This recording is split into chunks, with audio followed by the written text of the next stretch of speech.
What will we do with this moment? How will we be remembered?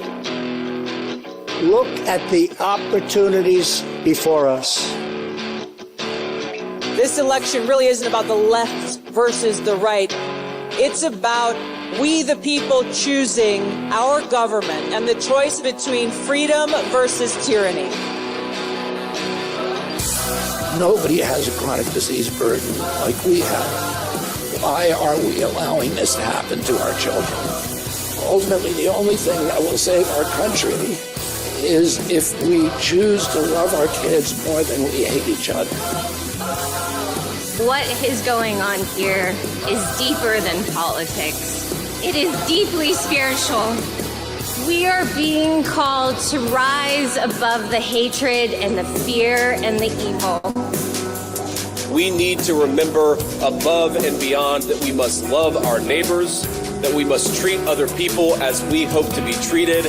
You want to be a rebel? You want to be a hippie? You want to stick it to the man? Show up on your college campus and try calling yourself a conservative. America is going to reach heights that it has never seen before. The future is going to be amazing!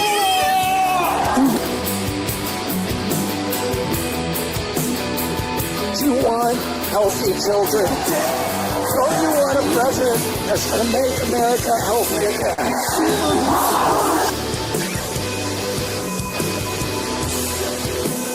Come to you today as a former Democrat. I will be a first-time Trump voter tonight.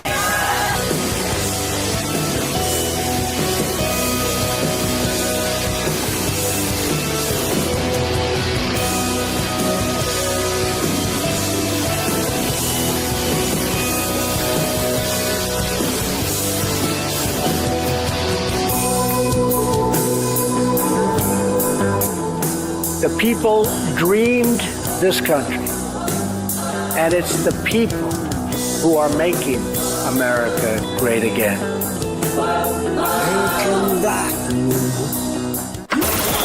This is Fanfare with Barry Cunningham. Breaking news into the Fanfare newsfeed. All right, everybody, got some breaking news for you. This just is hot off the wire. Prosecutors just dismissed the manslaughter charge they brought against Daniel Perry, the guy who was involved in the New York subway thing, which I can't discuss here, after the jury could not come up with a unanimous verdict. Penny is now one step closer to freedom. He should not spend 1 day in prison, which I wholeheartedly agree with. The man's a hero. The man tried to save people on the subway. And then they tried to come after him and put charges on him, and they've been dismissed. The jury could not come to a unanimous decision. Alvin Bragg, eat on that for the weekend. This guy should be out of jail by the end of the day today. Make it happen. So I don't know if you guys have followed the story, but it was a travesty that this man was facing these kinds of charges. Absolutely, absolutely nuts. But we're going to talk about a bunch of things today. It's Friday. It's a cornucopia of different things that we're going to talk about. We're going to go through some of the stuff that's in the news. I'm going to do my 10. Oh, by the way, starting Monday, I went out and just bought me a brand new spanking GoPro. Yeah, here we go. Yeah, not like I'm going to be doing any surfing or diving or anything. But yeah, there's my new GoPro. I'm going to do that. So you're like, Barry, what in the hell are you going to be doing with a GoPro? Well, you guys know I've been doing interviews. Now I'm going to be doing, basically man on the street, driving around. Instead of like carpool karaoke, I'm going to be doing, carpool barioke. And I'm just going to, talk into the camera because I spend a lot of time in the car in the morning. So I'm going to make videos while I'm driving around, and we'll post those and see if you guys like that. It'll be another thing. I'm trying to differentiate myself from the crowd here. So in any event, let's go ahead and start with today's news. Good evening, everybody. I just want to relay that it has been a great week. It's been a great day. Great day yesterday.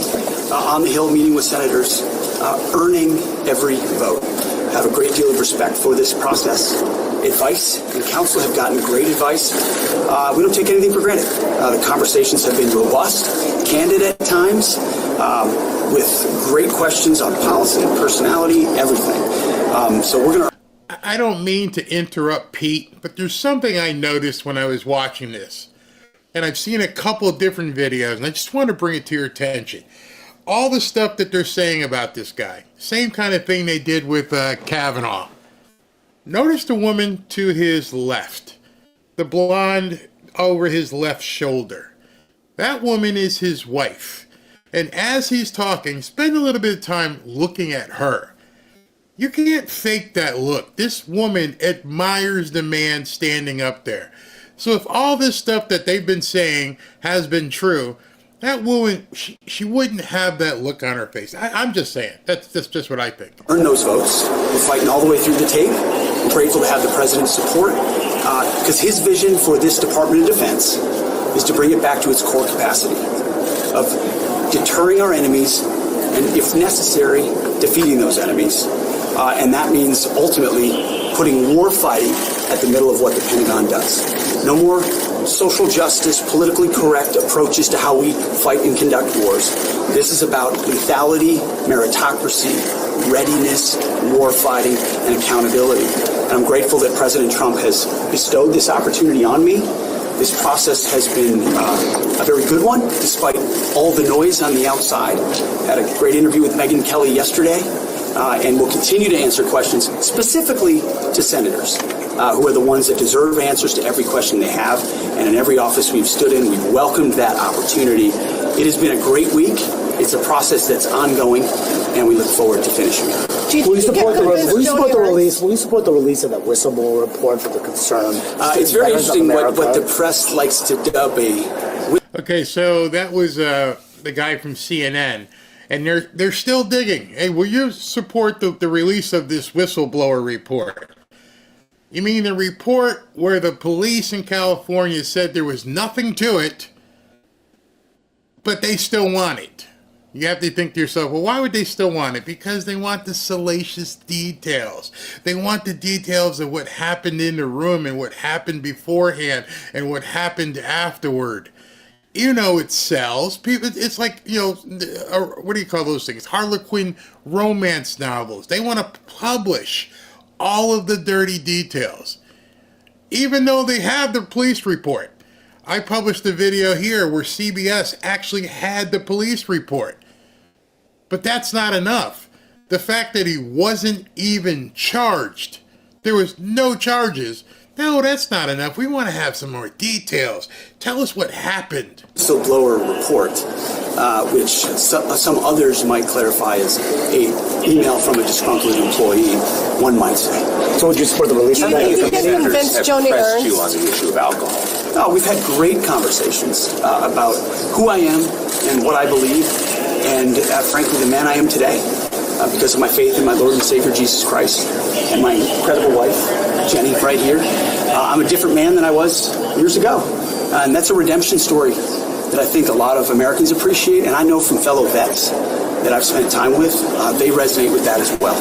You fight, you go do tough things in tough places on behalf of your country. And sometimes that changes you a little bit. And by the grace of God and my Lord and Savior, I had an opportunity to come on up out of it and do great things with great veterans organizations that fought for vets, that fought for reform at the VA and for war fighters, and at the Fox News Channel to advocate for those very same causes. And I'm proud of what I fought for. I'm not going to back down from them one bit. I will answer all.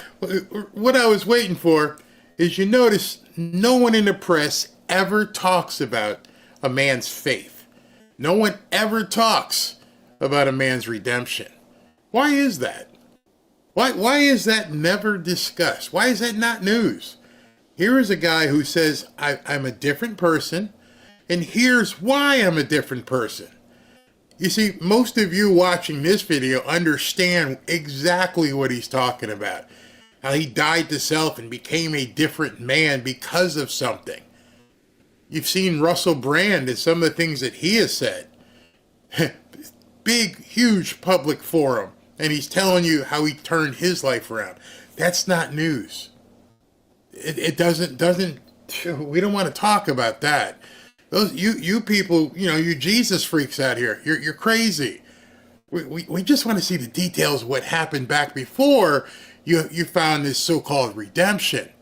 We're not interested in the man you are today. These senators' questions, but this will not be a process tried in the media. I don't answer to anyone in this group. None of you. Not to that camera at all. I answer to President Trump, who received 76 million votes on behalf and a mandate for change. Are you paying attention to his wife's look? The look on her face?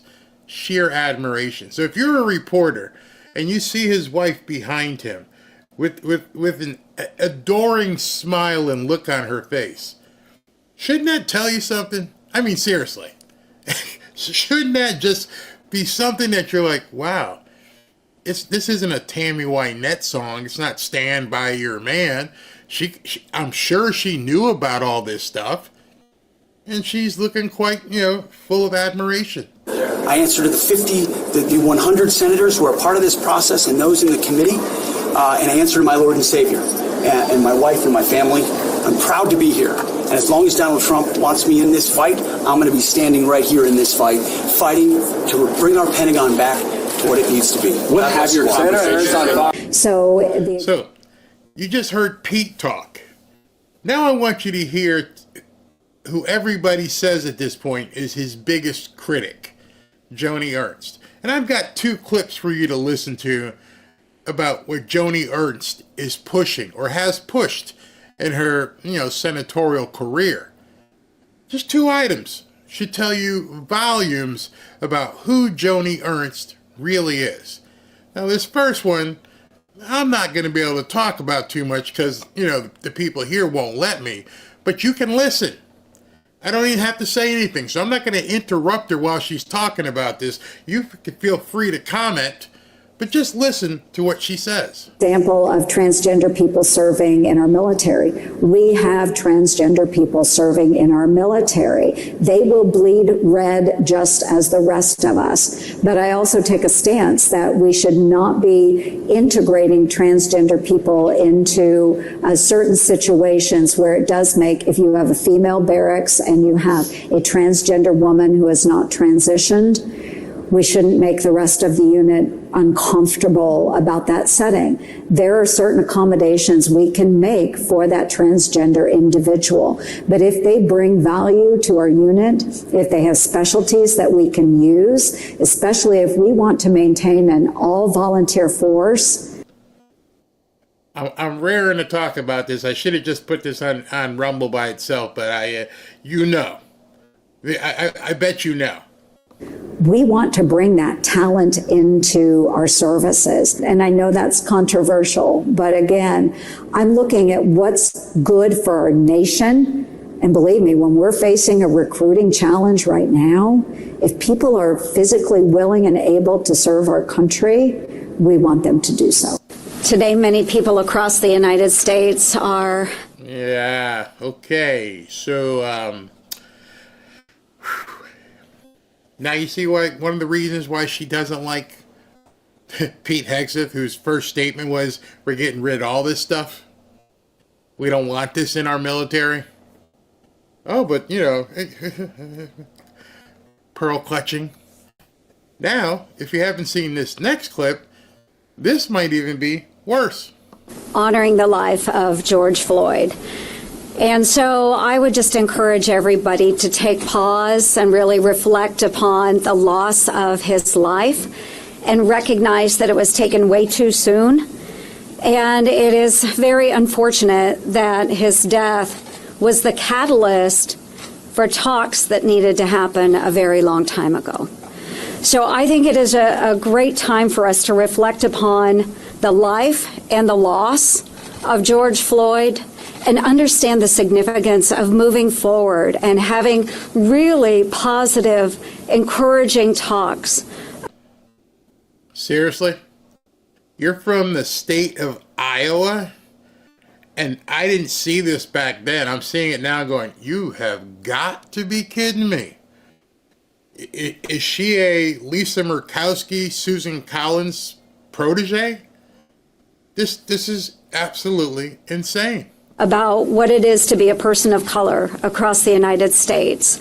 And so I'm so thankful for the great conversation that we just had with Senator Tim Scott and a way that we can move forward and talk about racial injustice and how we can solve it and be part of the solution, not part of the problem. It is a really great time for us to come together and do that. So upcoming events, I'll be sitting down with Chaplain Barry Black, who not only is a wonderful veteran of the United States Navy, but also serves as our Senate chaplain and provides prayer for us every single day, just to understand his leadership opportunities and where we can go in the future. I also want to give a shout out to a gentleman I've worked with, not just since the death of George Floyd, but for many years now, a rapper hip-hop artist in Des Moines by the name of Will Keeps. Will has a wonderful nonprofit organization that has worked with underprivileged children in the Des Moines metro area, helping them overcome the challenges of race and injustice. Mr. Will Keeps' organization starts right here. Help you overcome the fact that you're black, because you need some overcoming for that. Is exactly the type of organization that we should look to find those types of solutions of inequality throughout our communities. So I look forward to tackling this issue, continuing a conversation, and hopefully it's not one that we easily forget. Donald Trump is on Long Island. If you're in Iowa, I feel bad for you, because you may not realize what's about to happen. If she causes somehow for Pete Hegseth not to be the Secretary of Defense, hell is going to break loose in Iowa. There will be a descendance upon the state of Iowa where people will do anything to make sure this woman is primaried out of existence. They're going to have plenty of money because Elon Musk will make sure that whoever is running against her has everything they need. I saw this and they're like, hey, we're going to send Scott Pressler down to Iowa and we're going to make sure he sets up shop to make sure everything is done to take you out. I don't think this woman realizes for an instant what she has brought down upon herself. And I've been reading some stories where she says, not she says, but some stories where they're saying at this point she's trying to back her way out of it. She didn't expect this type of backlash. She was thinking things were like they were in the old days, back in 2019, 2020, where these rhinos could basically decide what they were going to do. And she didn't realize people have mobilized to the point that they have mobilized.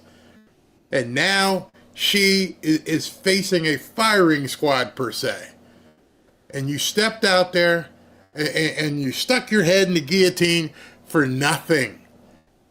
For your own pocket? Are you getting money from Boeing or Lockheed Martin or some other military industrial company? Because Trump won in a landslide. He's got his picks, and God forbid you step in the way. I'm just saying. I've been seeing things on X already where people are mobilizing. Unfortunately, that would be 2 years away. But they are going to make this woman's life hell, deservedly so. I didn't see those two clips before. I wonder how many people in Iowa had seen those clips. One of them was on PBS, so probably not many people. Probably not many people at all had seen her stand up for the Transformers. Probably not many people in Iowa had seen her stand up for St. George Floyd. I'm pretty sure in a state that Trump destroyed Kamala in, that he holds more weight in that state than she does. And so I thought I saw something where the Iowa Attorney General, let me see if I can pull that up, where she's already talking about running for that seat and primarying her. Let me see if I can find it real quick here. Yep, found it. Here it is. Iowa Attorney General Brenna Bird just came out in support of Trump's cabinet nominees, sending a message to Joni Ernst. That Senate seat is hers if Hegseth isn't confirmed. Iowa AG Brenna Bird, Iowans made their voice very clear. The Senate must confirm Trump's cabinet. So she's out there on an island. I don't know who she's doing stuff for. I don't know who she has allegiance to.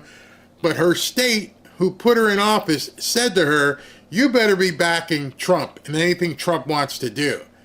And now you can't go back home. You're done. I think even if she capitulates and goes, whoa, maybe I went too far, it still might be too late for her. The hesitancy that you brought on yourself by going up against Trump, I don't think you can undo at this point. So it's a Friday. You're going to have some time to take a couple deep breaths before the weekend.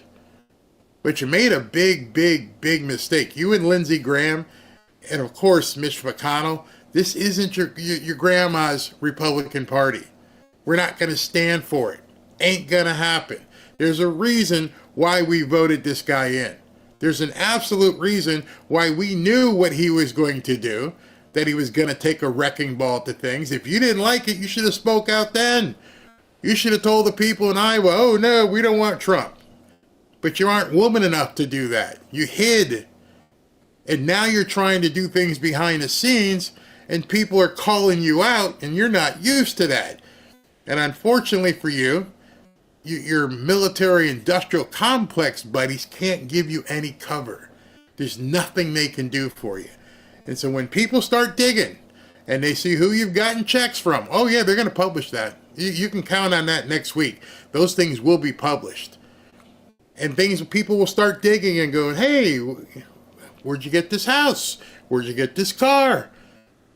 I don't think she has any idea what hell she just brought upon herself. And so I think we're going to see her and Lindsey begin to backtrack.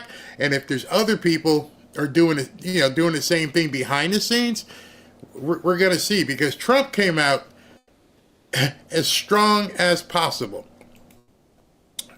He came out for somebody who's supposedly, wavering on his pick. Let me see if I can find this and bring it up real quick. He posted something this morning and let everybody know, no, that ain't happening. Pete Hegseth is doing very well. His support is strong and deep, much more than the fake news would have you believe. He was a great student, Princeton, Harvard, educated with a military state of mind. He will be a fantastic, high-energy Secretary of Defense. Defense, one who leads with charisma and skill. Pete is a winner, and there's nothing that can be done to change that. Love how he punctuated that. There's nothing that you can do to change that. But that's not stopping the media from continuing to put out speculation. Alan tonight attending a big Fox News event, the Fox Nation's 6th annual Patriot Awards, hosted by Sean Hannity, and featuring a cavalcade of Fox News stars a list so long, I would take the hour if I read it all. But it includes Bill Hemmer and Steve Doocy and Brian Kilmeade and Martha McCollum and Dana Perino and Judge Janine Pirro, Jesse Waters. Basically everybody that's angling for an interview with Trump. Yeah. So let's start there. The timing is interesting because there are a lot of people who Donald Trump will be rubbing elbows with tonight who are very big supporters of Pete Hegseth. Donald Trump is listening to lots of different voices about this. I'll give you my reporting and then throw it to you, Sean. I heard from a very good source today that by the weekend, Ron DeSantis will be the nominee. So Mark Halperin has now just put his head out there in a guillotine, just stuck it out there real big, and said, by the weekend, Ron DeSantis will be the nominee.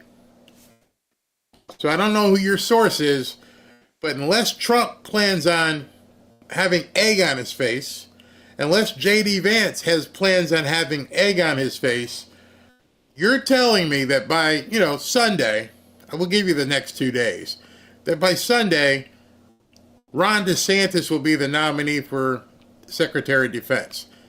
After coming out as strong as Trump and J.D. Vance have come out, your source is telling you don't believe that. Okay, we're going to talk on Monday, Mark.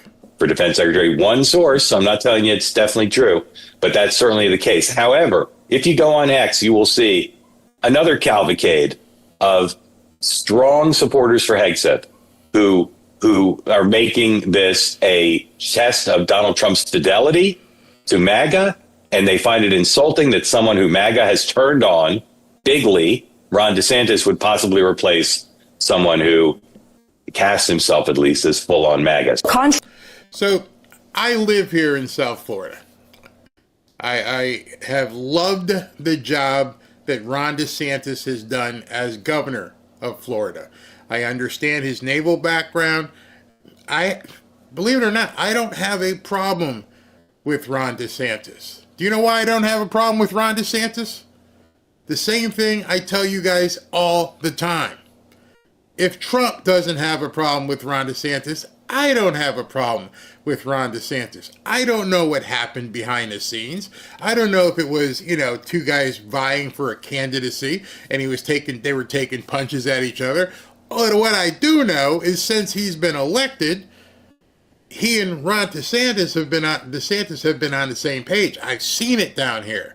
I've seen the visits to Mar-a-Lago. So if Trump doesn't have any problems with Ron DeSantis, then I don't.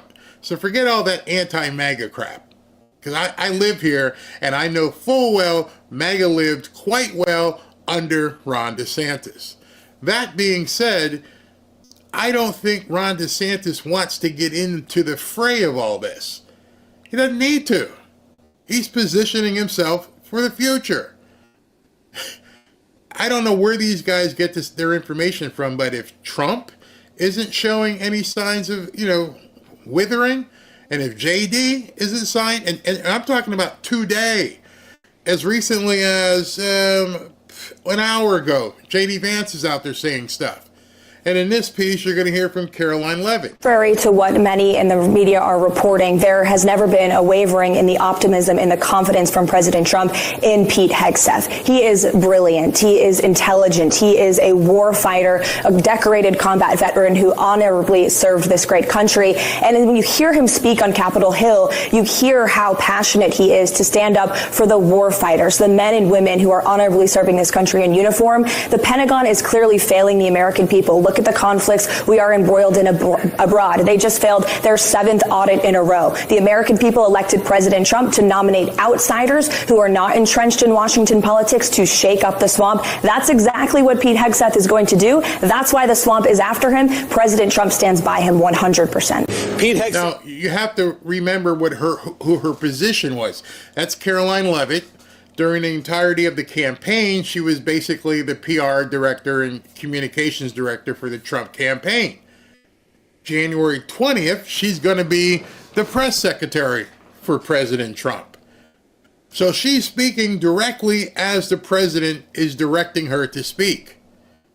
So you have to think, these reporters, these scummy reporters who are out there talking crap about Pete Hegseth, then you have to say all these people who are in the know are lying. Is going to get his appearing before the Senate Armed Services Committee, not a sham hearing before the American media. We believe that Pete Hegseth is the right guy to lead the Department of Defense. That's why President Trump nominated him. We're not abandoning this nomination. We're not going to make it easy for people to allow them. Our Secretary of Defense is Donald J. Trump, who just won an election by a very significant consent of the United States Senate. That's who determines who the Secretary of Defense is. I fully support Pete. I think Pete's going to get confirmed, and we are completely behind him. I have talked to Joni. I've talked to a number of my colleagues about this nomination and about other nominations. All I'm asking is that people actually allow the Senate process to work. We do not determine important government officials based on anonymous sourcing from the American media. We determine who our officials are through the nomination process, the advice and consent process of the United States Senate. That's how it should happen, and that's how the president's nominees are going to work through this process. Of course, Joe. Oh, okay. So, what are we supposed to believe? We heard from Trump, not heard from him, but we saw his post on Truth Social. We heard from his nominee, Pete Hegseth, who's going through all this stuff. We heard from his communications director, soon to be the press secretary. And then we heard from the future vice president. So if I put all of that on this side, and take the weight of the people who are speaking here, and I'm supposed to measure that by some reporters who are complaining about something that happened or may have happened, or it makes no sense. All these people would have to be lying. All of them. Trump, Pete, J.D. Vance, and Caroline Leavitt. They'd all have to be lying at this point. And that these reporters know more. So at this point, I'm pretty sure Trump, J.D. Vance, whoever they have as private investigators, have dug all through every line of every report, of every accusation, of every NDA, of everything. And they're looking at this and going, okay, there's nothing here. It's salacious. It makes no sense. Yeah, this happened, that happened, and this is when the guy had a couple of drinks at a party or something. No, we're good. Pete said it best. He goes, I'm not looking into this camera and having this debate with you. You mean nothing. You are reporters, which we already know makes you even less than nothing. Nobody trusts you anymore. Everybody knows right now what you people are. You're vermin. I'm going to do it over here and talk to these senators. So now that I'm going to talk to these senators, which they're still talking about going through confirmation hearings, I don't know. I don't know, because it's only going to take a couple of them to tank him. Maybe they want to get these people on the record first before they do a recess appointment. That could be. That could very well be. So listen, let's go ahead and take your vote. Let's see what happens. And no secret votes. You're going to have to do this in public. And then I heard today people are like, oh man, this hearing is going to be, it's going to get so ugly. I'm like, why would it get ugly? How could it possibly get ugly? You already said everything. So tell us, like when she knocked on your door, what was she wearing? What were you wearing? Seriously? Seriously? This is where we're going to go? In a hearing? Yeah, because that's what they did with Kavanaugh. That's their game plan. So when you had to drink at the Fox Christmas party, did you have, a little bit of eggnog or more whiskey? Were you bourbon in it? How many shots did you have at that time? Oh yeah, this is going to happen. This is what you're going to hear when they start having this stupid open hearing when the Democrats start questioning him. The Republicans are going to play coy. There's no way Lindsey Graham and Joni Ernst or whoever else is up there are going to come across publicly as coming after him. They're going to let the idiots do the dirty work. And they're going to do their dirty work. It's going to be shot after shot after shot after shot. They will do everything to try and make this man look like he's a drunken, alcoholic sailor who has no business being involved in the as the Secretary of Defense. What you're going to have to pay really close attention to, and I would hope the Republicans would do the same, is how many of the questions are about defense. How many of them are going to be about military? So, if this were to happen and this were to happen, what would you suggest? He'll nail it. Well, if we deployed this and deployed that, what we should do? He'll nail it. And they know this, so they won't go there. Everything you're going to hear is about everything this man has done with every woman in every bar and every single thing he's ever done that is something that they can just bring out there. It's going to be 50 shades of gray just for everyone to see and damage this man. But the part they don't get, and I'm sure you get, the part that these people don't understand, this man's covered. There's nothing you can do to me. Pete has said, and I will take his word, that he is redeemed. That he only has to answer to his Lord, the President, and his wife. Probably the order can be changed. Maybe the Lord, his wife, and his President. I don't know. But that's it. And so everything you're going to pass judgment doesn't really matter. It won't matter at all. And that would leave these 53 Republicans no choice but to confirm him. Because if they don't question anything of his expertise militarily, and all it is about character assassinations and salacious details 7 years ago, you're done. You're absolutely done. You got nothing. I'll be right back. Big supporter of this show. If you want to be protected in the event that things go off the wall, I advise you to look into buying gold and silver. We are all just one catastrophic event away from the value of the American dollar plunging. Do you know what's not plunging? Gold and silver. I'm telling you now. Make sure that you have some form of your money invested in precious metals. Lear Capital will ship your gold or your silver coins directly to your house. It's not just a certificate. You can store them in your gun safe, or you can store them off-site in a 24-hour protected facility. It's totally up to you. But when things go crazy here, or across the world, the value of the American dollar is going to decline. It's inevitable, and it might not even take a war. We may do it to ourselves. And I mean, if the Federal Reserve plays around with interest rates, the US dollar will likely decline in value as well. Meanwhile, you'll see gold and silver continue to rise in value. If you call Lear Capital, they will take the time to educate you and answer all of your questions about gold and silver. Just give them a call at 800-601-5430 or go to Learberry, that's me, learberry.com, to download your free de-dollarization report. You should know that Lear Capital is an American company.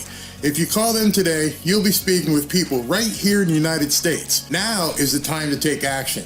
Call 800-601-5430 or go to learberry.com. And when you call, ask them how you can get up to $15,000 in bonus gold with a qualifying purchase. There's absolutely no obligation to buy anything. Just free information on protecting your hard-earned dollars with gold and silver. You know, when you think about it, you're actually not buying anything. You're simply going to be exchanging dollars for gold, moving currency. Give them a call today. Tell them Barry sent you. All right, let's take a few comments from what you guys have been saying. Yep, I am on Rumble. I am on Rumble and broadcasting on X as well. The stuff I do on Rumble, I'll simulcast when I'm doing YouTube, and then I'll do Rumble only and X only when I have an interview or something that's of a heavier nature. I have an interview that's probably going to roll out tomorrow, and it's with Mark Mitchell from Rasmussen Reports. Rasmussen is probably, in my mind, one of the best pollsters out there. And you would think talking about polling wouldn't be so controversial. But it might be a little controversial for these people who get all up in their fee-fees. But I'm going to try and post it here. Mark and I sat down, as all the other interviews, we spoke for an hour and 20 minutes or something, talking about all kinds of information with the pollsters, what's going to be looking forward to in terms of 2026, 2028. I hope you guys will like that. Somebody said last night Rumble was bad. Thank you. Yeah, Steve's a good guy, very good guy. Iowa, get rid of this woman. She is a closet Democrat. Yep, exactly. I'm tired of X. Too many nasty videos on there. Shh. The reason I'm saying shh is because you get fed what you consume. Understand that. Be very, very careful when you say, oh, there's too many nasty videos out there. I don't see them. My wife doesn't see them because it shows me the algorithm, and maybe you're new, and because you're new, it's showing all kinds of crazy stuff. But what you should do is concentrate on building a list. You see, maybe I should do this in a tutorial. Build a list of the people you want to hear from, and only visit those people for about 6 or 7 days. And then once you visit those people for about 6 or 7 days, you will never, I won't say never, you will hardly ever see anything untoward. You won't see that stuff. You got to give the algorithm time to learn who you are and what you like. Now, if you tell me you've been there for 6 months and you're still getting served up, the stuff you don't want to see, then you're spending too much time looking at it. I'm just saying, watch when you tell people that, because the way the algorithm works on X is if you spend a certain amount of time, even if you just stop there, if you stop on a post, the algorithm is like, oh, you must like this. And if you like this, well, then you know what? Here's a whole bunch more of it. That's how it works. Or if you click on it, or if you click on a profile, or you follow somebody else who clicks on those profiles, you get guilt by association. So I didn't want to expose you there. I'm giving you the out to say, oh, I'm new and I didn't know it. Okay. So here's the trick. I'll say it one more time.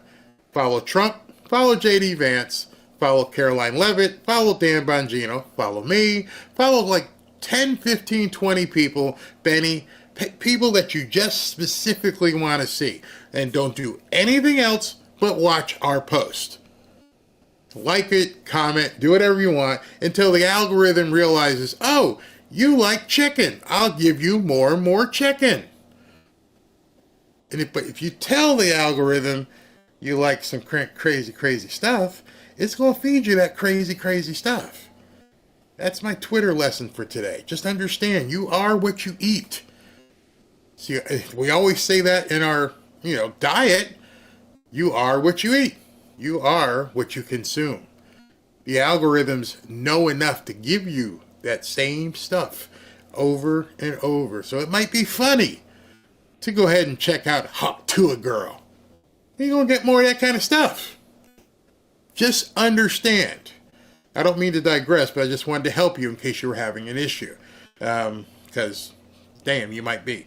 You are correct, Barry. I've noticed that too. I was wondering what happened to the things I was seeing at first but don't see it anymore. Yep. To me, when people tell me they have an issue with the junk on X, that's the first thing I think of. I go, well, you know what? Yeah, you're hanging out in the wrong neighborhood. You hang out in the right neighborhood, you're going to get the same stuff. It really is that simple. Don't go down these rabbit holes and then start clicking and going and because then you're going to get more of that. Just be careful, all right? Be careful. I never click on links from people I don't know. Absolutely. Your reality is what you expose yourself to. That's why I do. Just saying. Richard is telling you the truth right here, man. So when you come out and tell people, hey, I'm seeing way too much of this stuff, you're telling on yourself. Don't tell your wife that. Honey, why am I seeing all this stuff here? I'm not into this. Oh, yeah, you are. Yeah, you are. All right, done. All right, so here we go. Back to our regularly scheduled programming with that Twitter update in between. Let's listen to what Steve Bannon has to say about what's coming up for these people. Biden over there at the White House, what are they doing? How they're spending their time besides trying to instigate a shooting war in Ukraine by shipping more weapons over there and trying to get $25 billion aid packages we can't afford. And at the same time, we got Todd Bensman's down in Mexico City. We're going to try to get Todd on later. What they're doing is instigating more folks to come across the southern border so they can get more illegal aliens here into the United States. So we have a bigger problem to do on the deportations.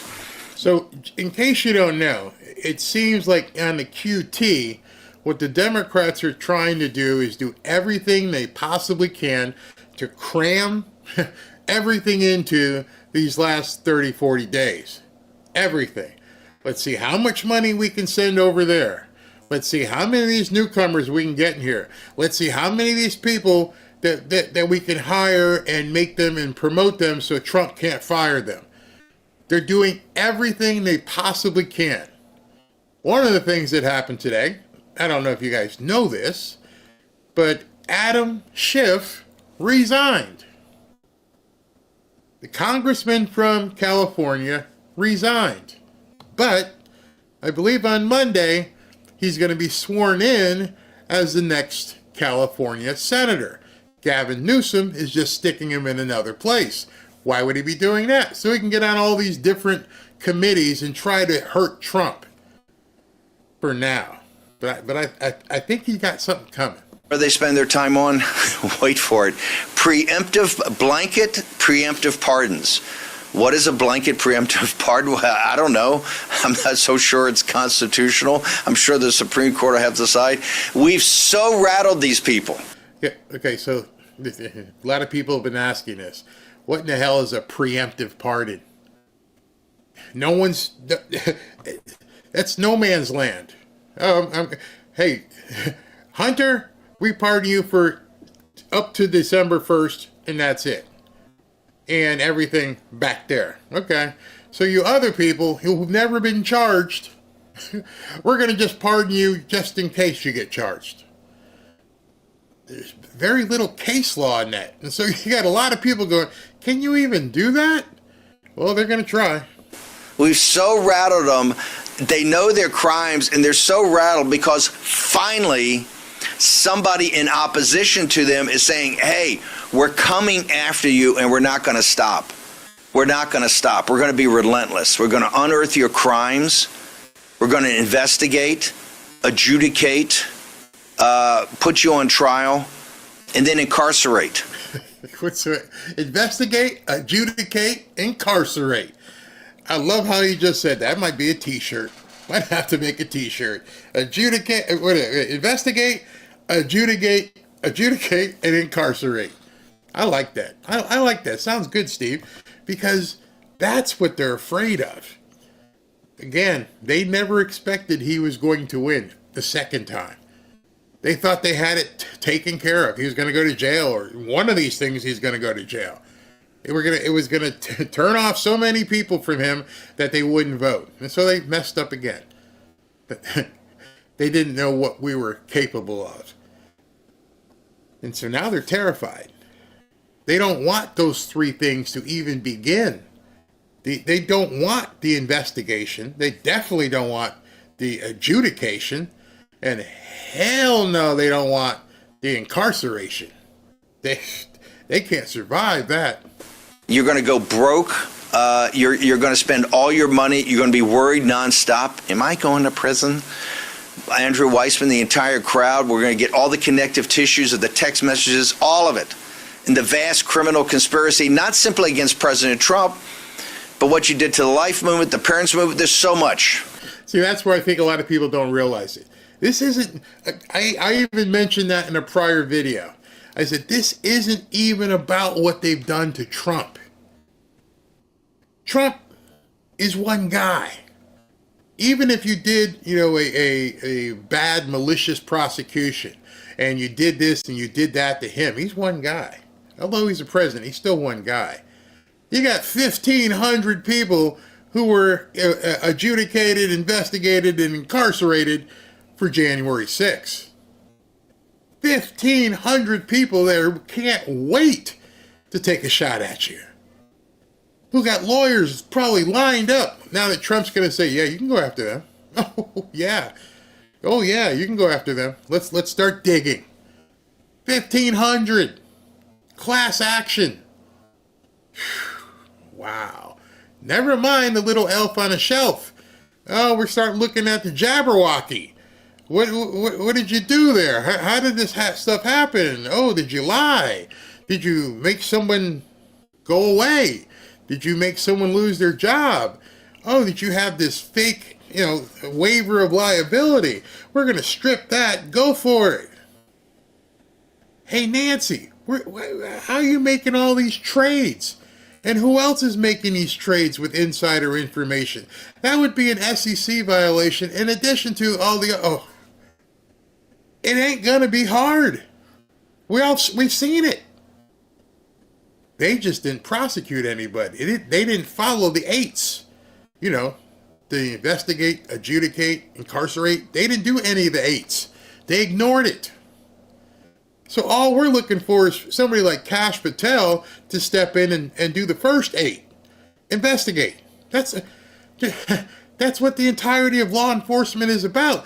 Investigate. Just look.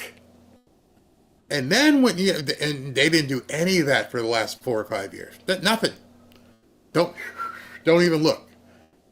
So they were able to do whatever they want with complete impunity. And these people like this money. Oh, this money. Oh, that money good. Yes, sir, I damn do sure say. That money good.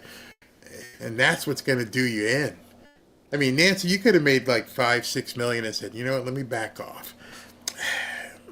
I might get caught. But no, you got greedy. You got greedy to the extent of you make a couple $100,000 a year as a senator or a House person, whatever, and you telling people you're worth $250 million?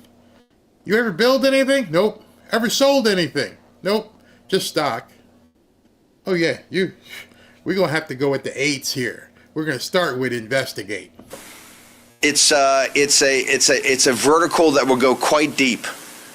You don't think they're nervous? Look at all the articles, New York Times, and now they've added Jack Smith. They got Cheney, Fauci, Cheney for her corrupt committee, of which I said, hey, I don't. Now, see, that's a very interesting one. Don't think for an instant, and I told you guys this the other day, don't think for an instant once they start digging into Liz Cheney that the other Cheney is going to be able to get off scot-free. Because Daddy might be involved in some real shady stuff. Oh yeah. Nobody ever looked. Nobody ever looked. And now you don't have the immunity that George Bush does because Trump found out he's got this immunity, right? And who knows, that's what Biden may think. Oh, Trump just proved I have some immunity. Okay. All these other people don't. Dick Cheney, you were just a vice president. Then I heard today, Mark Milley is trying to get a pardon. I'm like, what?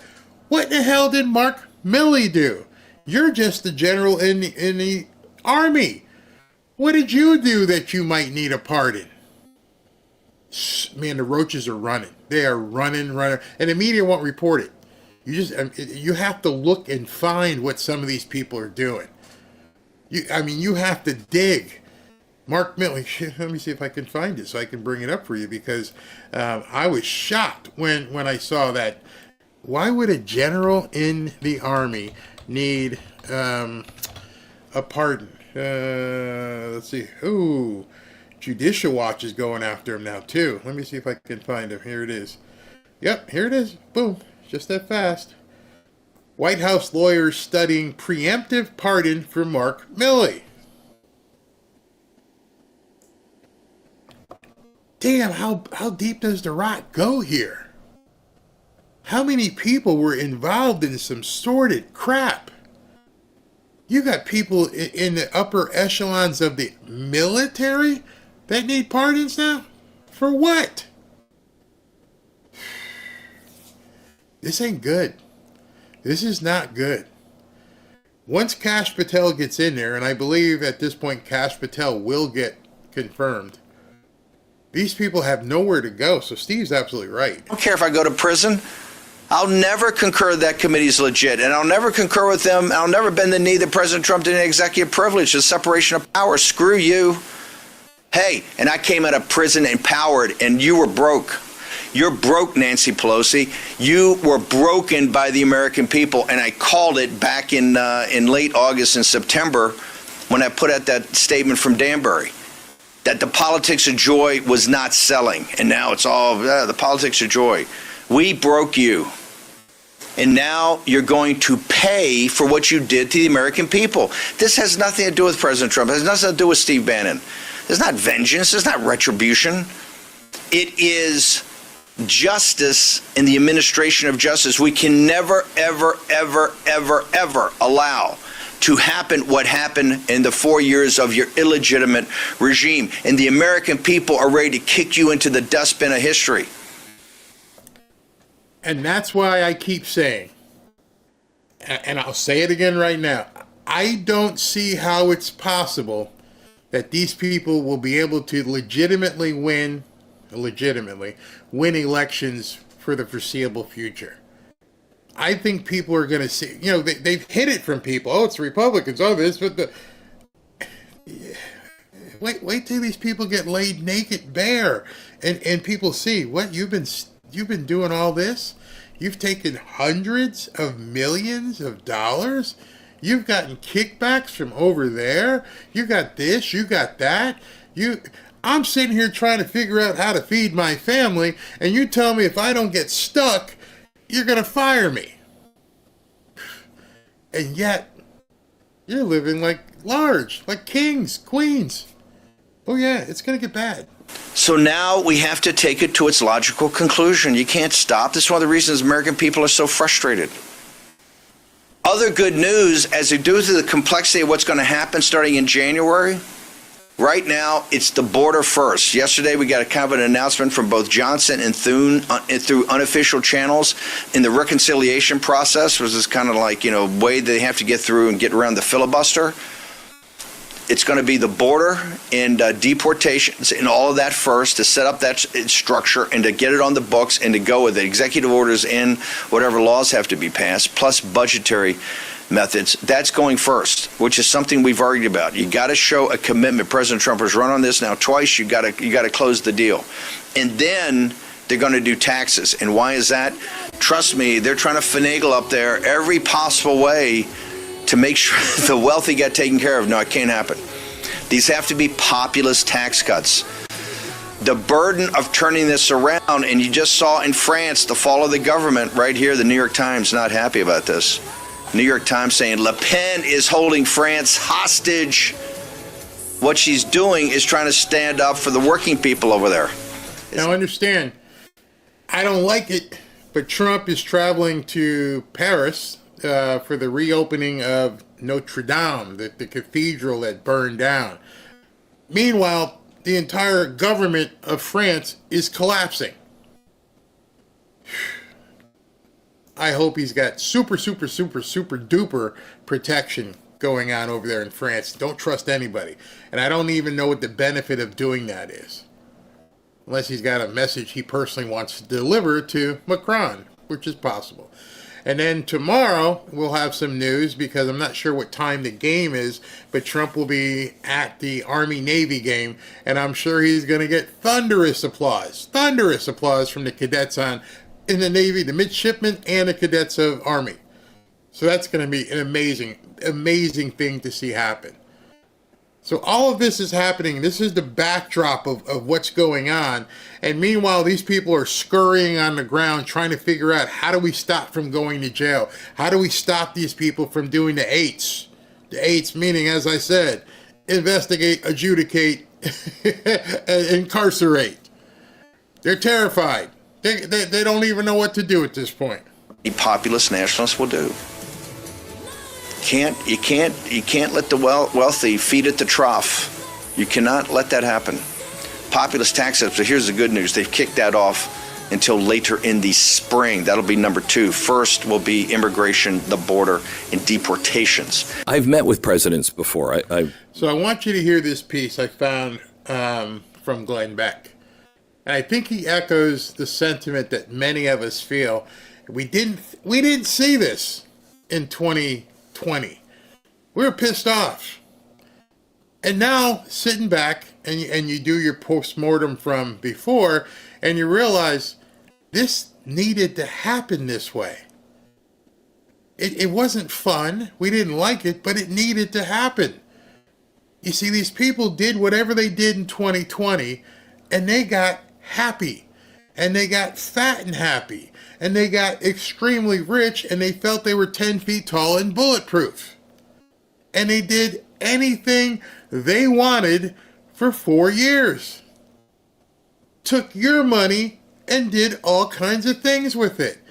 Opened the border and dumped newcomers everything they wanted. Never thinking 2024 would be an abrupt stop. And so as much as we wanted Trump to be in office in 2020, we needed all this stuff to happen, because now they're trapped. They are snared rats. They've got no way to get out of this. What do they say about the Roach Motel? They check in, but they don't check out.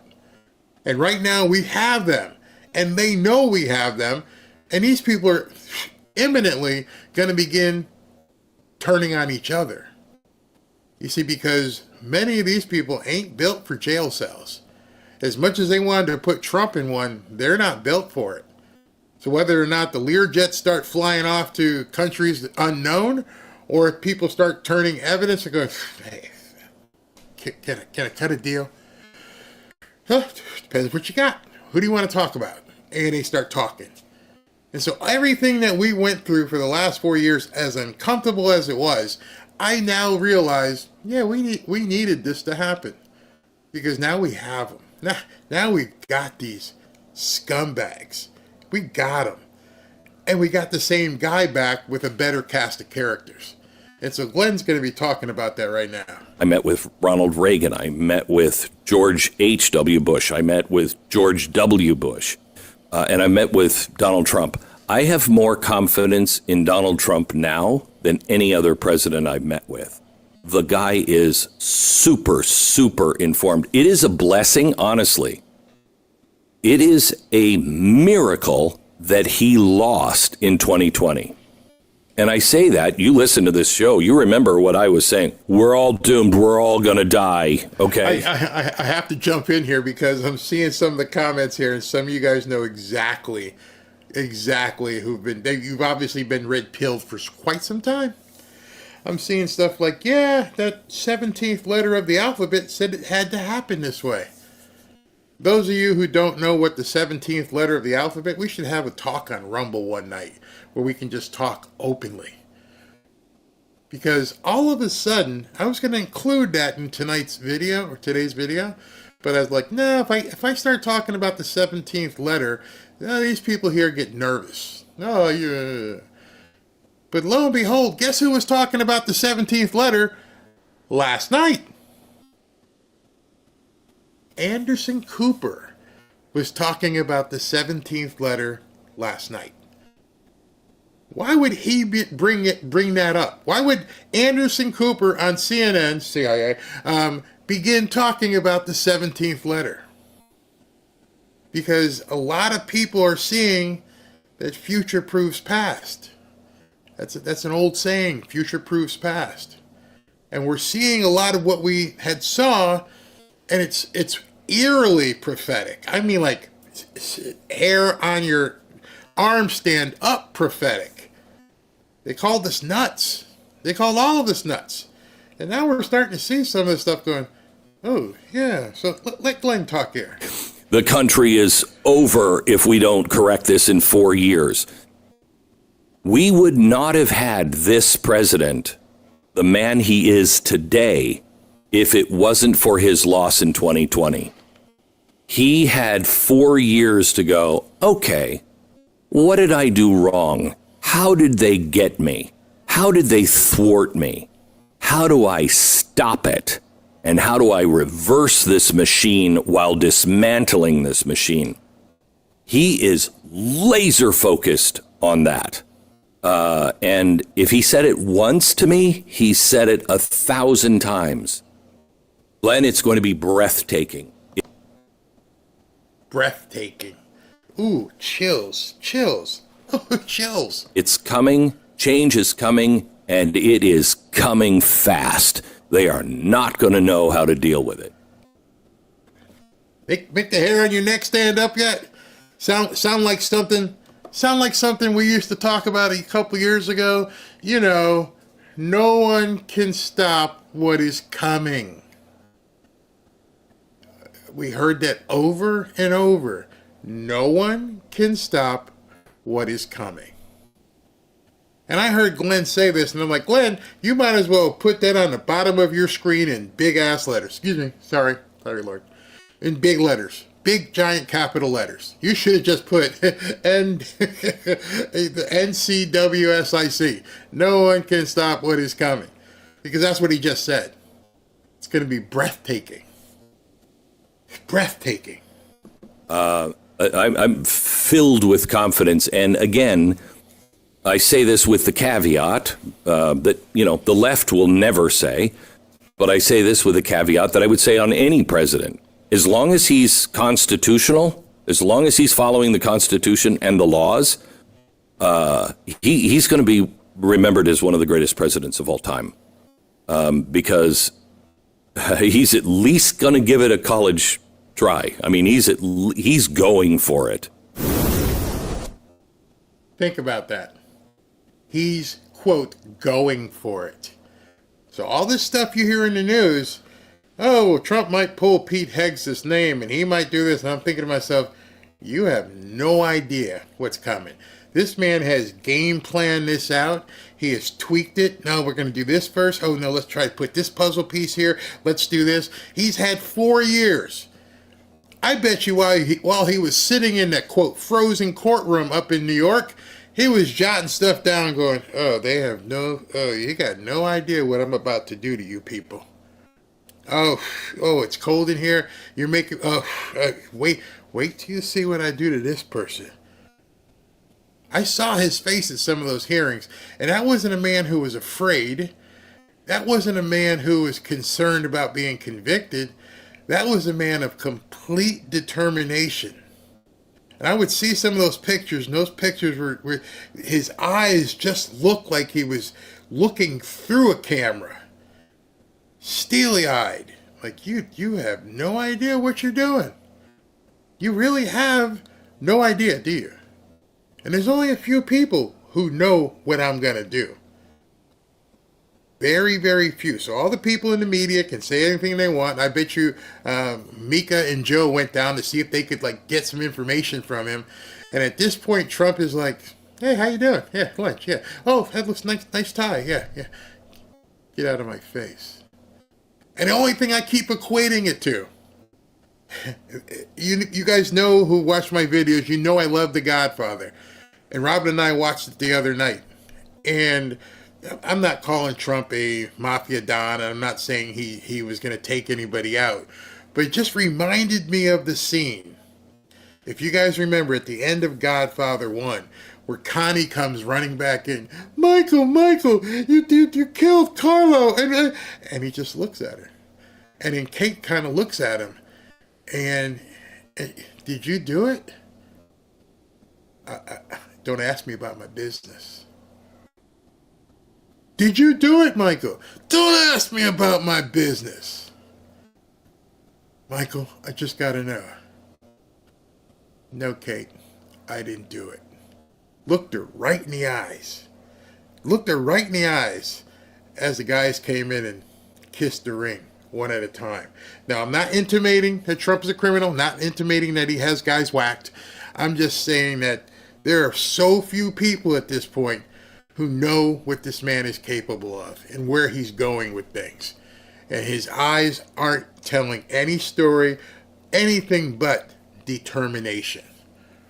And then you could fast forward it to Godfather 3, where it's like every time I'm out, they pull me back in. Well, I think the 17th letter of the alphabet is quite telling. A lot of the stuff that came out back then that they called many of us nuts for even reading. Never mind, looking into and digging in. They called us nuts for even, oh, you are conspiracy theorists. Oh, you're nuts. And now I'm like, wow, he had to go through all that because they got comfortable. They got fat. They thought they could do anything. They did do anything. They locked the entire country down, fired people who didn't do what they wanted them to do, told you couldn't go see grandma in the hospital. Imagine that. Remember that? You got to take the Jabberwocky. If not, back then I told you I used to work for an advertising agency. And I remember, and it was a big advertising agency, and I came home and told Robin, if they come in, because obviously if you had more than 100 employees, you had to do it. And I go, I guess I'm going to quit. I ain't doing it. Not going to happen. Well, people at work, you're like in the high risk category. You're a certain age and you can lose some weight and everything. I don't care. I don't care. I'm not taking it. Not going to happen. And then like a week or two before our company was supposed to have the people lining up for the gas chamber, they said, DeSantis down here said, nah, that ain't happening. I went, whew, everything was cool. But it's crazy. I was banned for Twitter for even talking about it. Yeah. Why? You have to think. Why did they not even want? If it was a fairy tale, and it didn't mean anything. Why could we not even talk about it? But after all, what Nancy's going to end up going through, she might kiss the ring of President Trump. I bet you there's going to be a bunch of people showing up. People are going to be running scared in January. Yep, Walmart security, 10 people at a time with a mask. It was crazy. Yeah, crazy. I didn't fall for the jab-a-demic. A lot of, and you know what's funny? I'm seeing some people talking about the 17th letter, and what's funny, they even, what they called it, and what even Anderson Cooper called it last night, they made up a term which it wasn't true. They just tried to make it as derisive and denigrating as possible. Absolutely nuts.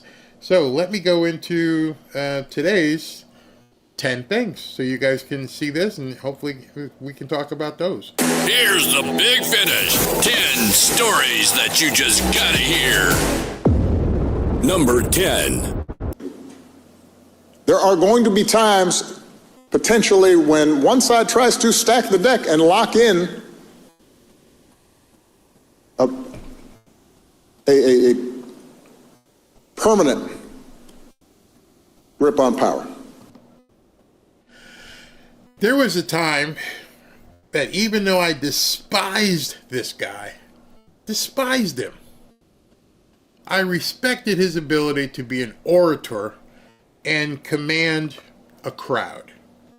I thought it was quite compelling that the sheep would follow him and do whatever he wanted to because he could speak so well with his forked tongue. And I remember back in the day, I made a bunch of money because, you know, people were new to Twitter and they didn't really understand what was going on. And they would see my following and they're like, well, Barry, how'd you get that following? And I'm like, don't worry about it. Those of you who follow now, it's grown, but at one point we had to take it back because everyone, when they purged, forget about it.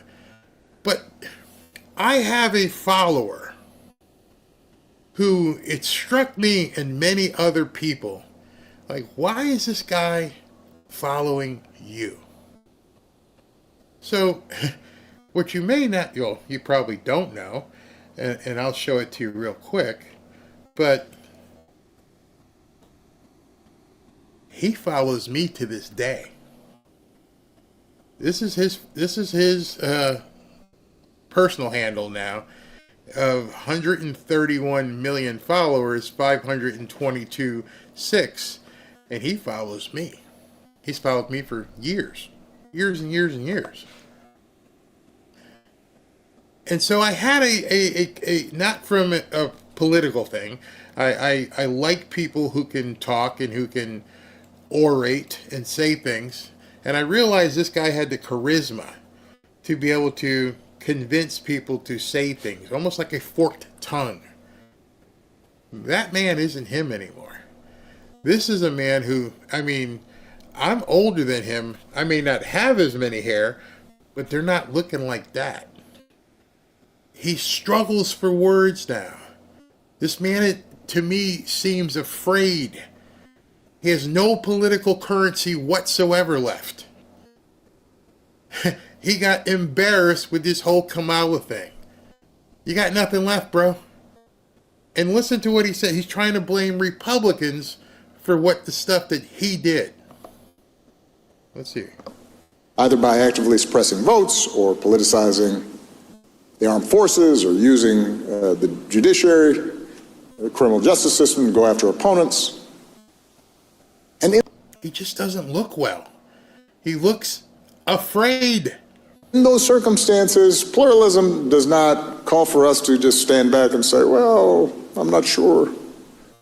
That's okay. In those circumstances, a line has been crossed, and we have to stand firm. There's a little bit of From what you've seen over years and years and years, does that man look like he's in control of things right now? I mean, the contrast between how you see Trump when he's talking versus how you see Obama right now, that's not a very confident man. Now, he's never going to go to jail. Just so you know, don't get your hopes up. He's not a fish. We're not going to catch him. He's going to have that same immunity thing that Trump has. They're not going to put him in jail. But a lot of people in his orbit are going to get the, investigations. A lot of people in his orbit. And so a lot of this stuff that they're talking preemptive pardons, I'm sure the talk has come from his office as well. Has to. Controversy about that podcast, because you didn't. Oh. Do you know about this? No. Okay, this one is good. Okay. This woman here, the blondie, she has that nasty podcast. Her podcast is called Call Me Daddy. It's all about sexual stuff and everything else. And for some reason, Kamala Harris thought it was pretty cool to tap into her audience. Yeah, that's the kind of audience that'll work with me. So Kamala did her show, her podcast. And we've found out since the election, now that we can see the files, she had an entry where they spent $100,000 building a mirrored set. The same set that Alex would use somewhere else. So that Kamala didn't have to fly out to California or wherever her set is. $100,000. And what this woman is about to say now makes Kamala one of those people who may see an investigation. Listen to what she says about that $100,000 set. D.C. This interview happened in D.C. Yeah. In a hotel. Yeah. Not in a hotel. It was like a random house. It was like a random house. But apparently, you can tell me, they spent, the Harris campaign spent like $100,000. I did see that. About this? It's hilarious. To build the studio. Yeah, it's not true. Not true. To make it look like it was the studio that you used in LA. My studio that is gorgeous in Los Angeles doesn't even cost six figures. So I don't know how cardboard walls could cost six figures, but. Kamala, you just got sold out, girl. She just told you there's no way you spent $100,000 because my actual studio doesn't cost $100,000. But do you think they did that? I mean, you saw Absolutely not. With love to them. Oh my God, it was gorgeous, but it wasn't that nice. It wasn't like gorgeous marble. No, that was not six figures. She's so ditzy, she doesn't even know she just implicated Kamala Harris. Think about that. This one was like, there's no way they spent $100,000 on this. They put up some walls and some lights. $100,000? Whose pocket did that go into? And so now she just, there's no way. Not realizing she just hung her out to dry. I'm going to have a video on, I think, Sunday, where I'm going to incorporate that and talk to something that Stephen A. Smith said. Stephen A. Smith, and it made a lot of sense when I started thinking about it. Stephen A. Smith said, "You're friends with Oprah." Yeah. And you can see in his face. And he's like, you had to pay your friend $2 million to come host an interview with you? A friend. Once they start digging, where did that money go to? Was the $1 billion that Kamala Harris spent nothing more than a huge money laundering scheme? Remember, all the donors and I mean, I was talking about the staff knew she was never leading. She was never ahead. And they were raking in billions. Where'd the money go? Where did the money go? We're going to find out. Number 8. What do you think a conviction or a 15-year prison sentence would... It would seem like no one would step in on a situation like that again. It seems like a bad precedent. And it almost seems like, I don't know, it's a reflection of what's been going on in the city for a while, where someone trying to actually help out in a situation ends up on the losing end. Well, I think we've always asked New Yorkers, you see something, say something, do something. And New Yorkers have always had the spirit and energy to come to their fellow New Yorkers. And we have to be honest about the severe mental health crisis that we're facing. In no way I want to do anything that's going to present. So this is, as you may know, this is Eric Adams, the mayor of New York. This was taped before the Daniel Penny case fell apart today. And he in advance, he was saying, I want people in New York to feel comfortable riding the subway, doing things, and this case should never have happened. Later on, he also says, and I have it in another video, where he's like, I may change and go back to being a Republican. President make the jury decision harmful in any way. He was going to be judged by a jury of his peers. They're deliberating. Let's let them do their job. But I do know we have a broken system of dealing with severe mental health illness in not only our subway. The mental health, he's talking about the guy who got unalived by Daniel Penny, because the guy was trying to attack people and he stepped in. System, but on our streets, I have been advocating to give us more power for involuntary removal for those who can't take care of themselves and are dangerous to others. And this young man was part of that problem. He was in a revolving door mental health system, and we have to do a better job of that. And I wish his family well, and I wish the family of Mr. Penny well as well. Number 7. Things you want people in this area to see change under your administration that starts in January?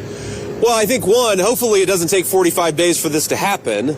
But as I mentioned earlier, Tom and Ted have explicitly asked the Biden administration to grant the FEMA waiver. So J.D. Vance is up in western North Carolina going around. He's talking to a couple people who are involved. That's one of the North Carolina senators next to him, Tom Tillis, I believe is his name. And they're like, how could many people, like I've said, my wife's family lives up there. It still looks like a war zone. FEMA has completely failed. Completely. And JD's up there going, as soon as we get in the office, we're going to fix this. That would allow mobile homes to come back to this area, that would actually give people some short and maybe some medium-term housing. I mean, Tom and Ted are welcome to talk about that if they want to say more. I hope it doesn't take 45 days, but if, God forbid, it takes 45 days, that's something that is going to change immediately under President Trump's leadership. Think about it. The argument here is that you can't allow people to put mobile homes in a floodplain in an area that has the risk of flood damage. Well, that's pretty much this entire area, an area of the state of Massachusetts. If you don't grant a waiver, you're effectively telling people they've got to move hundreds of miles away and do it 2 weeks before Christmas. It's ridiculous, it's atrocious, and we need a government that responds quickly to the needs of its citizens. So much of the frustration at FEMA, at everybody else, it's not malice. I don't believe that the officials of the Biden administration are intentionally doing bad things, but it's... You might not be able to say it, JD, but I'll say it. Yeah, they are. See, effectively what they were doing was a land grab. Similar to, what went on in Maui. Hey, you live here. We don't want you to live here, but you live here. Oops, it got washed away. But now you can't live here anymore because you're in a floodplain. But I've always lived here. But now we're not going to let you rebuild here. But this is my land. Well, you might want to sell it to, somebody else because you can't live here. Heinous. Absolutely heinous. Bureaucratic red tape, it's slowness, it's a bureaucracy that is moving at the speed of a glacier when what you need is people to respond to the concerns of the people of Western North Carolina. Number 6. But this is a scam unless they're going to slash Social Security and Medicare and and Veterans Affairs. They're never. So now these people, as you can see, Morning Joe, they're screaming bloody murder about DOGE. Now they're sinking their fangs into something else. You can't cut budgets. You can't make people come back to work. You can't do any of this stuff. And I'm thinking to myself, why would a television host be complaining about cuts in the government? I don't care about your opinion. You're supposed to be reporting on the news.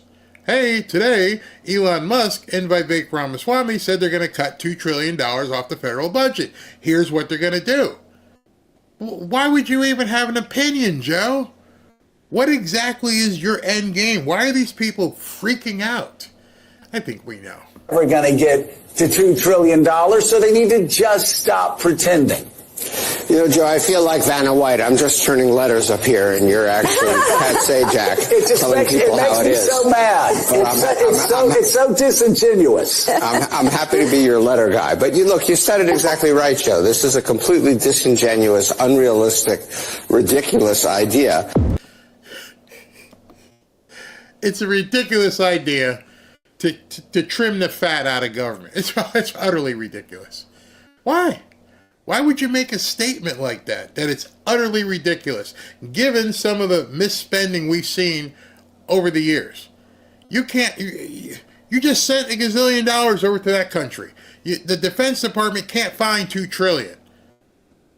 But it's ridiculous to even look at, cutting back. Number 5. Yeah, it's unclear to me what exactly the objective is related to this so-called DOGE initiative. See how they're so denigrating this so-called DOGE?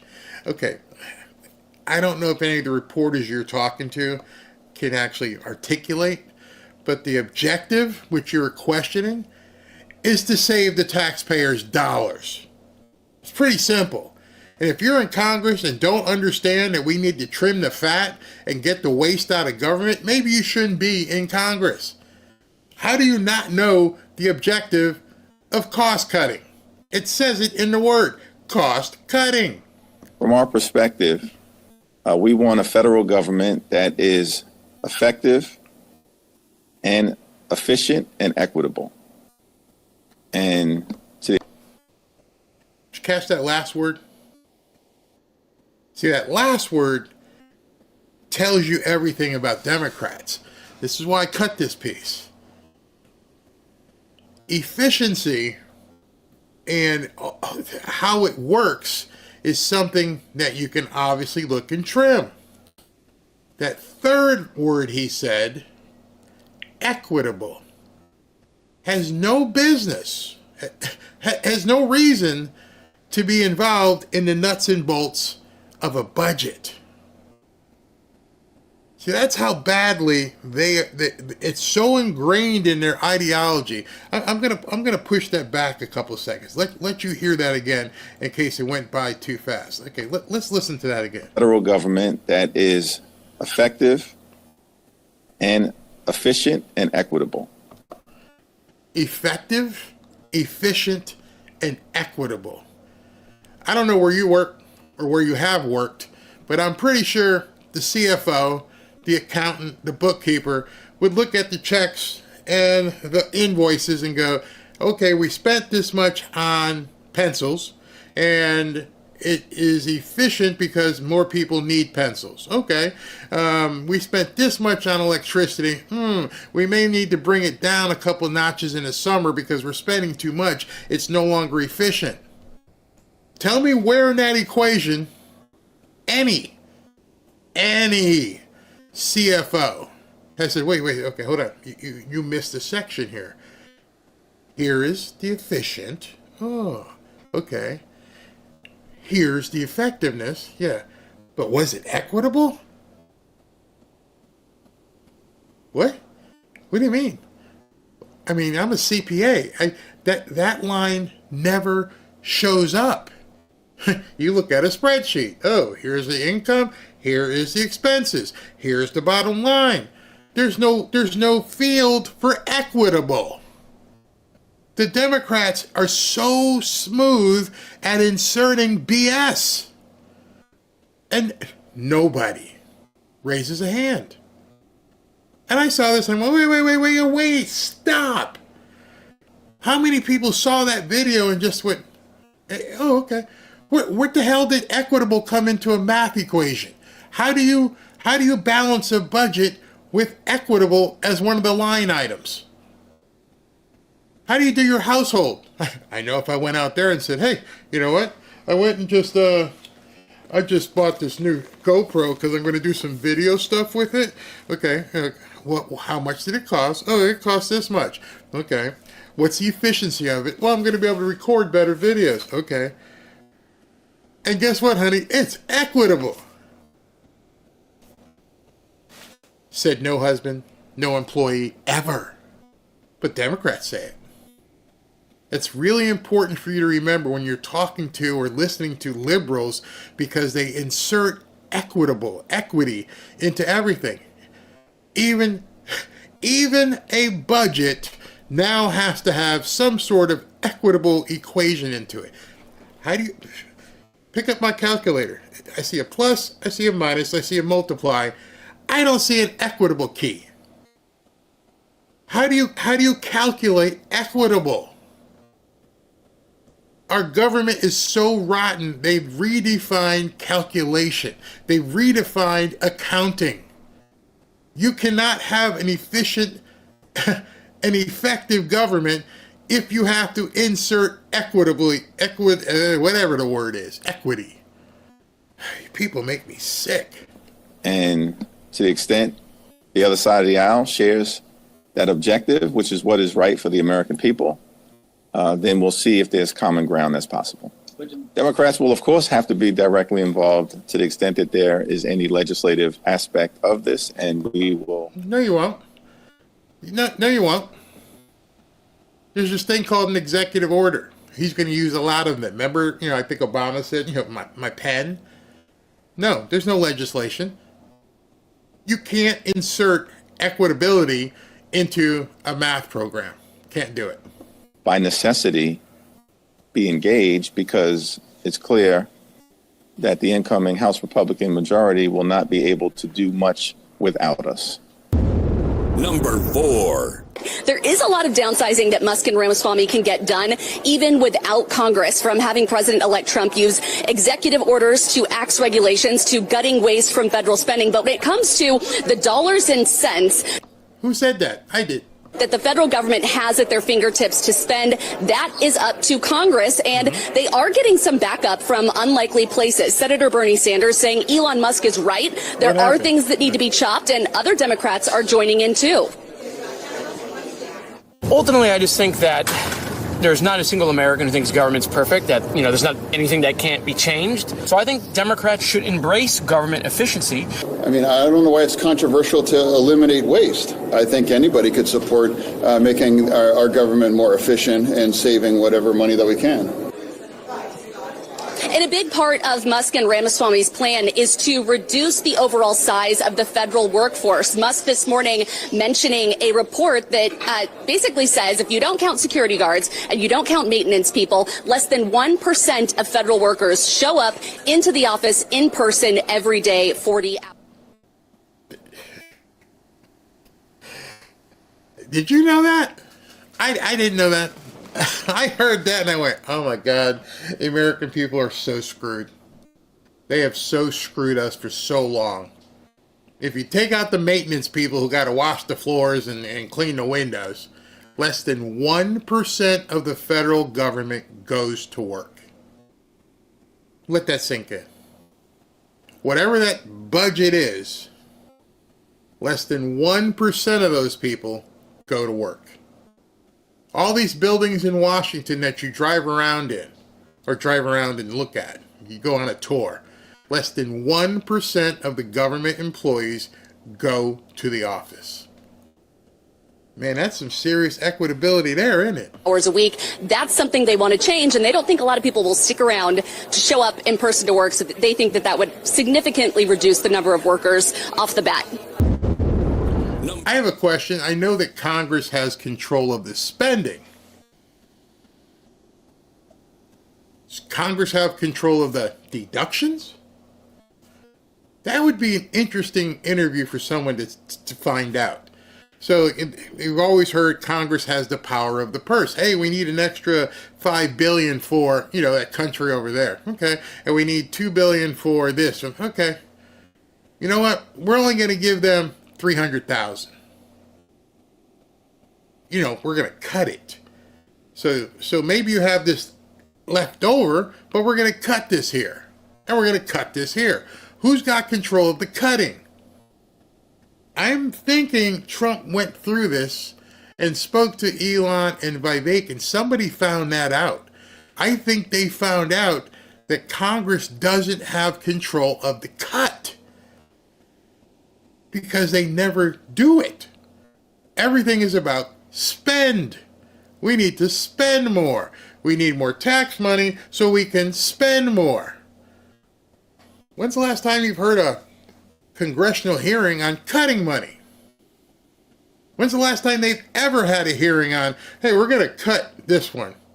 I mean, you're in control of how much we can spend, but we're going to have another division called DOGE here that says how much we can cut.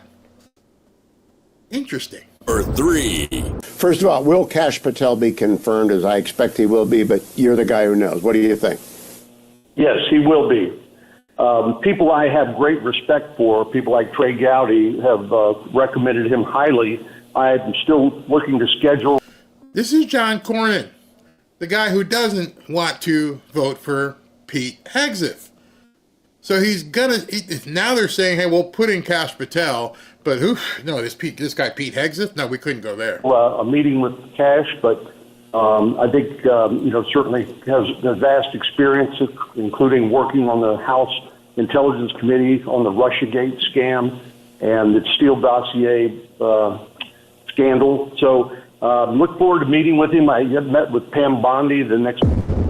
Number 2.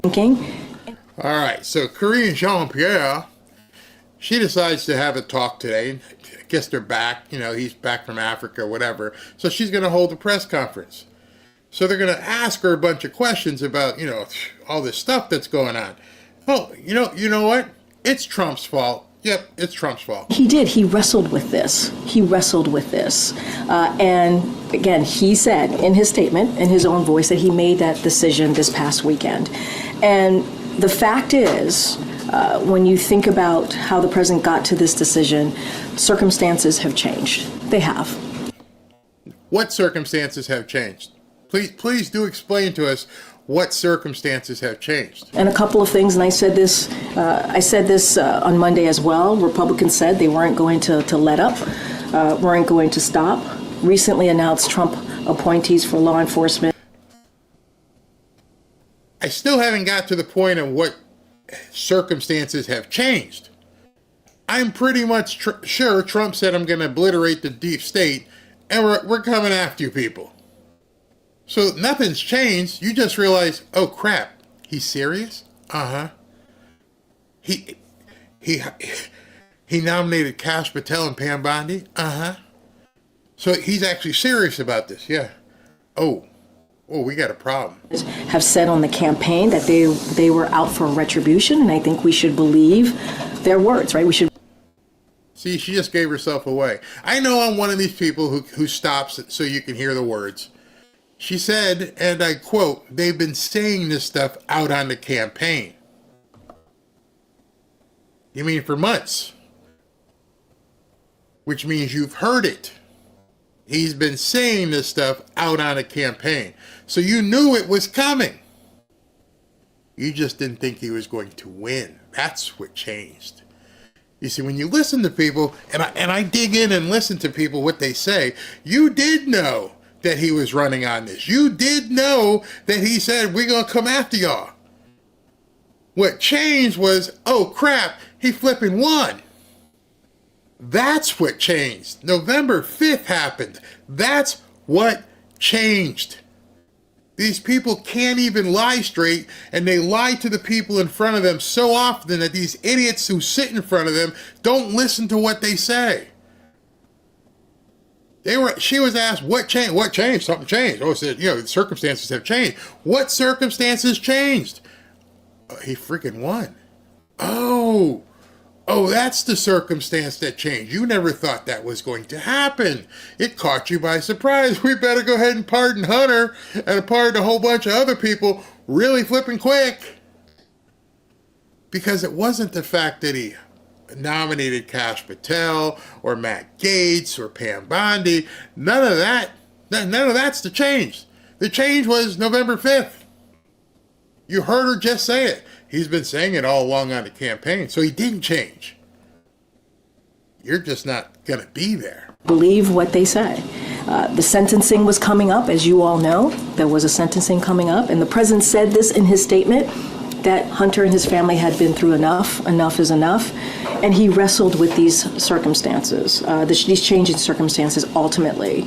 And the combination of that, the president changing his mind and issuing, certainly led to the president changing his mind and issuing this pardon.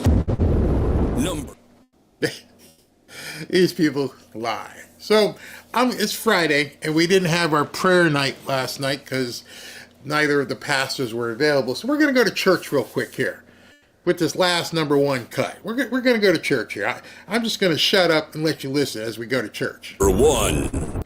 How did he win? Well, it was racism. It was misogyny, xenophobia. Really? 76 million from every walk of life? Up over every demographic from 4 years ago? It was racism. No, it wasn't. It was people who are tired of a system that's been lying to them. And even though the candidate is deeply flawed, all of those things didn't matter to people who are saying, I can't pay for groceries. You can't finesse me with a whole bunch of words that don't mean nothing.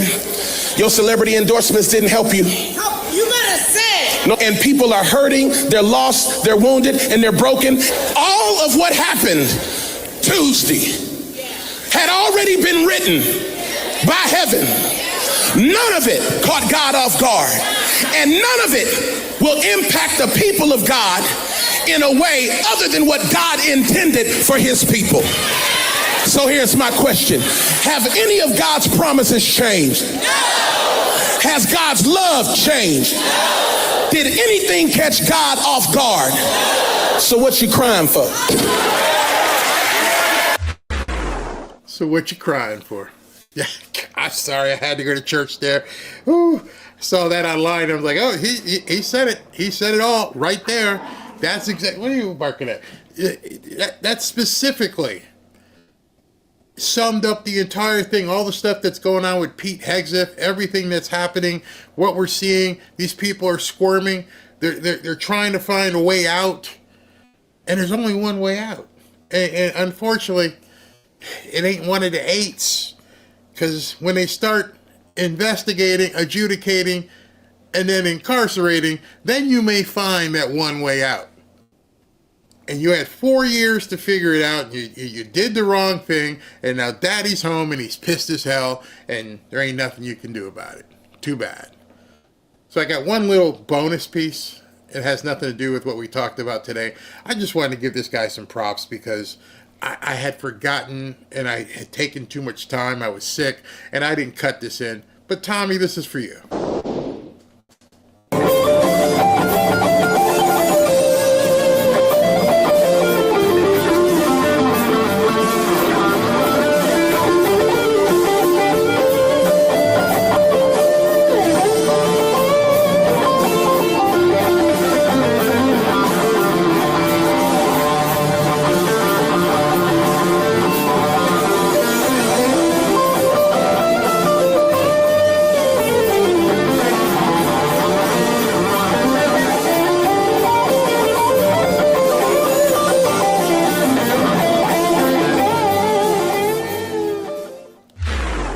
That's Tommy Radcliffe. He sent that to me, and I kept telling him, I'm going to cut it, Tommy. I promise I'm going to have a piece for there.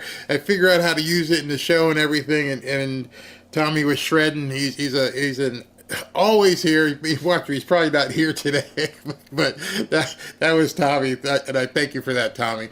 Let me take some comments here. Yeah, Tommy, anyone votes against him, they're out the next election. Absolutely. Wow, you guys all know Tommy. Wow. Thank you, Tommy. Thank you, Tommy. Let's go. Hey, Ashley. I hope you guys are in for a good weekend. Let me go ahead and tell you guys about this, which is, of course, our free fanfare group over on X, which is about 11,600 people strong at this point. So if you want to join some like-minded people, in addition, if you want to follow some content that's not going to get you in trouble, just saying, we talked about that early. I'm just saying. In any event, if you want to just go ahead and join us over there, go to fanfareshop.org/group, and it's free, and you'll be able to do anything. I mean, you see all kinds of content, and it's much better than posting on YouTube. You just get to put a comment, whereas here you get to share content, you get to read content, you get to see content. Tommy might show up another guitar solo, who knows. And then tomorrow, I'm going to give away 3 more hoodies. So go to fanfareshop.org to register. If you're already registered, you don't have to register again. All you guys who have signed up, new thing that's going to be happening next week, I'm also going to do a newsletter, which is going to have links to the videos and things of that nature that you might have missed that you'll be able to share and talk about as well. I'm feeling much better, so next week we'll be back to 2-a-days. I think we're going to move the times, though. I think we're going to, instead of doing 3:30 and 7:30, because somebody had said the times are too close, I may, if it's okay with you guys, I'm going to push probably and go 2 o'clock and 7:30. That give me time to assimilate news and find out what's out there and see what's going on. All right, so from here, let's go ahead and look at the super chats if there are any. Here we go. This is from Ron Warrens. Don't take out 300. It auto switch from 2. You can go ahead and get a refund if you did something like that. I see it. Okay. I felt the best thing ever is that Trump is putting in place in all phases of government the next generation. Literally brilliant.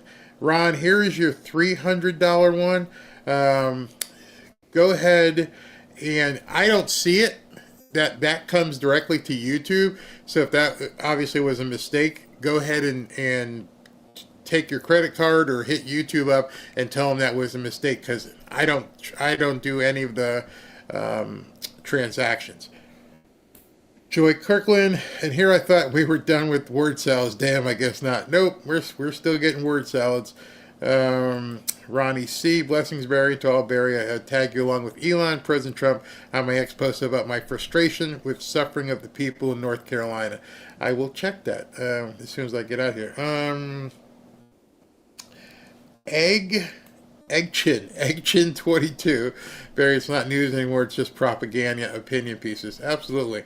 See, that's why I try to dig in a little bit deeper and give you guys some insight as to what some of these nut jobs are saying and how that stuff works. Steve Harmon, Barry, the Army-Navy game ain't tomorrow. Army plays Tulane. When's the Army-Navy game? Oh, let's look at this. When's the Army-Navy game? Army-Navy. Let's pull that up. Army-Navy game. When is it? 125th. What date? Oh, okay. December 14th is Army-Navy. So that's next weekend. I stand corrected. You are absolutely right. It's December 14th. So I think that's why he's going to France this week. Maybe not. Pardon or not, will you expose them for all their crimes? Yes. That is very important. Expose all these people. Barry, make fanfare. This is from No Name. Make fanfare merchandise, stickers, T-shirts, and hats. Your logo and your phrase. Good idea. We might be doing it. Ashley's got another interview with a e-commerce company that we may look at something. Big Cat, Barry, the interviews have been great. Well, tomorrow you're going to see an interview posted with, again, like I said, Mark Mitchell, who is the lead pollster at Rasmussen. I think it's not as shocking, but it's very informative, and it tells you a lot how these polls are put together and how much of a fraud these people pulled. So you'll see that tomorrow. CNN, Barry, I became a member due to the last 2 interviews you have had. Would you consider interview? You might want to send an email. Looks like you got cut off there. So I'm not sure what I would consider. Who would you consider interviewing somebody? Go ahead and send me an email. Velez Services. Trump has to do like Cobra Kai. Strike first, strike hard, no mercy. No mercy. None whatsoever. No mercy, take no prisoners. None whatsoever. Jeff 26, Barry, I'm from Iowa. My father was military and a deputy sheriff in Iowa. I'm not happy and made phone calls and spoke to my mind to her on X. He's talking about Joni Ernst. Very, very good. Just keep up the pressure on her. Barry, will you be singing to us in the car? Do you know that a car, especially if you have a decent car, is like one of the best places to record? The sound quality and the light, because I've got a sunroof in my car, and in the lighting, it's just perfect. So I just have to figure out how to hook up this thing so that I can do it. And it was funny. I was in Best Buy when I bought it, and the guy's like, kind of looked at me funny and said, "No, man, I'm not a skateboarder, so don't look at me like that, and I ain't diving, so just quit looking at me like I'm supposed to be like 19 buying this thing. I ain't one of them, all right?" So yeah. No name again. Barry doing the Trump dance in the car listening to YMCA. I'd love to, but if I played the song, then they would, they bop me for that. Super chat from John Lawhorn. Merry Christmas, Barry. Merry Christmas to you, John. Tanya, thank you very much. Chinese foods in the house. I can't eat Chinese food anymore. Used to be my absolute favorite. I could finish off a bucket of General Tso chicken. I used to love General Tso chicken. And obviously, it's way too much sugar and stuff. So now I'm more of the sushi guy. Robin got me into eating sushi, so that's where we go for that. And we got William Flanagan from Canada. If someone writes a book exposing Biden's crimes, would he sue for libel and testify under oath? I don't think so, because I don't think Biden's going to be around much more. I think Biden's gone. I think once he's out of office, and I heard something today, he may not even get a library. They may just say, you know what, we're not going to build you a library. We'll give you a couple books. That's about it. You're not getting a big library. But I don't know. We'll see how that happens. Anyway, you guys have a great Friday evening. I'll see you tomorrow at 3:30 with the interview from Mark Mitchell at Rasmussen. And Ashley, I haven't talked to you yet today, but thank you. It was a great interview. Keep them coming, girl. Keep them coming. Talk to you guys tomorrow.